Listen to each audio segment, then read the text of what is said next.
ఈ 15-16 నెలల కాలంలో కూటమి ప్రభుత్వం సాధించిన ఘనకార్యం ఏంటంటే,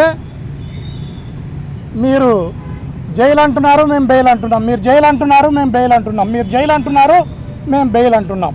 ఈ రకంగా అభివృద్ధిని, సంక్షేమాన్ని పక్కన పెట్టి జైలు బెయిల్తోనే ఈ 15 నెలల కాలం, 16 నెలల కాలం పుణ్యకాలం గడిచిపోయింది. అయ్యా చంద్రబాబు నాయుడు, నీ లాఠీలతోనో, తుపాకీ తూటాలతోనో, పోలీస్ స్టేషన్లతోనో, ఇట్లాంటి సెంట్రల్ జైళ్లతోనో, నీ ఎర్రబుక్కుతోనో ప్రజాస్వామ్యాన్ని ఖూని చేయలేవు. నువ్వు ప్రతిపక్షాల గొంతును కూడా నొక్కి పడేయలేవు. ఇది చరిత్ర చెప్పిన నిజం.